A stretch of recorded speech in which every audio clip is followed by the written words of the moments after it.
Hello, my name is Andy Morris, and I do property management with Realty Trust Services. I want to talk a little bit about how to handle utilities in the great city of Cleveland. Cleveland is a great cash flow market, and there's a lot of investors who purchase houses in Cleveland. But there are a lot of intricacies about how to deal with the utilities in Cleveland. Now, in single-family houses, it's standard for tenants to pay all their own utilities, and that's expected, and they understand that. However, um, uh, there's a big difference between the public utilities and then the Cleveland utilities. So for gas and electric, those are both public. I mean, those are both private. I mean, they're not city utilities, and so they can be put into the tenant's name pretty easily, and there's no issues because once they're in the tenant's name, the landlord's not really responsible. However, with gas, with water and sewer, that's a very different issue because Cleveland water and the sewer that goes along with it and the water bill is something that even if you put it in the tenant's name, it ultimately the owner's responsibility.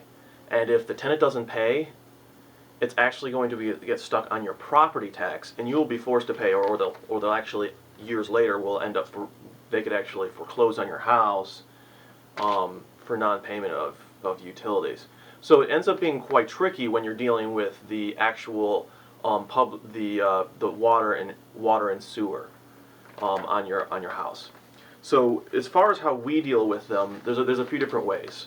We work with owners to deal with that water sewer bill. So in Cleveland, if you're doing Cleveland water, the bill only comes out every 90 days, which for a lot of the tenants is really difficult for them to even pay anyways. They end up getting behind because they maybe aren't great cash managers. So when that bill comes out every 90 days, it's just too much. They didn't have an extra $300 to $500 that month when it came in. So so we deal with it in four different ways. Sometimes, and a lot of it depends on the landlord and the situation and the tenant. So how the landlord wants to handle it. So tenant puts it in their name if possible is one way. So the tenant just sticks it in their name. Oftentimes there's a large deposit. Many tenants can't afford that. So they can afford the deposit to move in.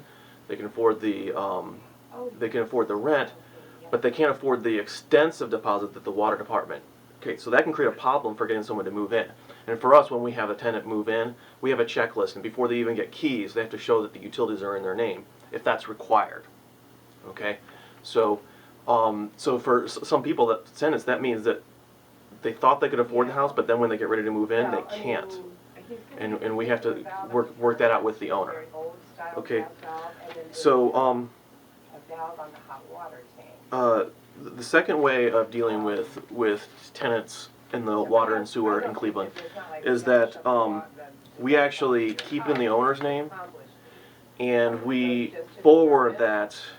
We have those bills forwarded to us, and then we email that to the tenant or mail it to them, and we also put it on their account. We'll actually save a copy right in their account online. Right. And the beauty of this is that we can actually see the bill. It doesn't rack up, where sometimes we've seen tenants rack up bills of over $2,000 and we didn't even know about because we weren't receiving the bill. So we're able to see the bill, we're able to see if they don't pay it, and we're able to see abnormal usage, which lets us know things like, is there more people living there, or is there a leak in the house? So that really helps us manage the property better by sending it to us and allowing it to forward it to the tenant. Also, the benefit of doing it this way versus the next way I'm going to talk about is that it actually, if they do not pay it, eventually, usually, it will get shut off. Okay, we've seen it go up pretty high, but sometimes like into the thousands. But a lot of times they'll shut it off when it gets to several $700, which is nice because our only way of collecting it, if they don't pay, is to evict them. Send them 3-day notices, call them, but ultimately, if they still don't pay, we would have to evict them. And that's not really a great option. Like, well, either you pay your utility bill or we evict you. It's not a great alternative for the owner and not for the tenant either. But what we found is that the utility bill shuts off the water, the utility company shuts off the water, then that is, the tenant oftentimes pays it, and restarts it again. And that's a much better alternative than us losing a tenant that was otherwise paying all their other bills, but not the water. We're not. You might ask, can you as the management company or as me as a landlord turn off the water? No, that's illegal. You can't turn off the water because it's actually considered a self-serve eviction. Don't ask me why the water company can turn off the water when we can't, but that's the way it is. It's just the law here. So that's actually probably our most preferred option. The other option is some landlords actually keep it in their name and then they pay the water bill and then we bill it to the tenant to get reimbursed to the landlord. And the reason some landlords choose this is because if the water bill's in their name and the tenant's supposed to be paying and it doesn't, and it goes behind, then they feel that reflects personally on them. I'll just tell you, I've never once seen a water bill on someone's credit report. So if you're worried about it going in your credit, I don't want to say this publicly, but I kind of am because this is going on YouTube. It's almost for sure not going to affect your credit. I've never seen it affect someone's credit, and I've seen a lot of credit reports. I've never once seen a water bill on anybody's credit report. I've seen many hundreds, if not thousands of credit reports. I've never seen that. So you probably don't have to worry about the water being on your credit report. Ultimately, the reason that they don't really have to work that hard to collect against you is they're always going to get their money because they go in as a first lien before a mortgage if you have one, before second mortgages and other liens and judgments.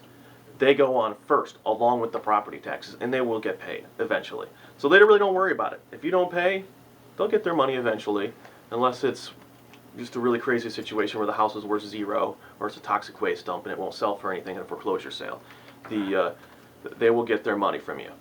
So that's why you don't really have to worry about it going to your personal credit. But anyway, some landlords do choose to keep it in their name. They choose to have us pay the bill out of rent and then bill to the tenant on their ledger, and it shows up as an extra charge on their online account through our rental management software, and then we collect it just like we're collecting the rent. Okay? Again, but if they don't pay it, you've already paid it, you're out the money. That can start to accrue, and again, you're at the problem of having to, do I want to evict this person because they didn't pay their water bill? That's really your only choice to get them to pay. So that's not really a good position to put yourself in, let alone, fronting money that should be paid by the tenants anyways. I think that people should avoid it. It complicates things. It's more difficult. You should make the tenant pay their own bill and pay it directly to the water company. And then another option is something called a budget. So in Cleveland, one of the issues is that, like I mentioned, the bills are usually come out every 90 days, and the water can really accrue really high in that period. So if you can, what we sometimes do is we can set the tenant up on a budget where they're paying every single month a certain amount, so an amount that we think would probably be about the typical family, that tenant size that's living in the property, what they would normally pay for water. Then what we can do is when we get the bill, we just look to see how much they paid and adjust their account. Just add an adjustment right into their account, plus or minus. So if they paid $100 a month, it's $300 they paid in the last 3 months. We just, and then the bill came out and it was $250. We'll add a little credit in their account, and then the next month they pay $50 less, to account for that. And that way the tenant's happy. We're providing a service to them. We're helping make sure for the landlord that they're getting paid for this, and it ends up being a win-win. So that's one service we do offer to help make it easier. Now this has all been for single-family houses, how we deal with utilities. If it's not a single-family house, and utilities aren't divided, there's a whole different set of techniques for dealing with this, which I'll talk about in another video. All right, thanks for listening. Have a great day. Wish you a profitable landlording lifetime.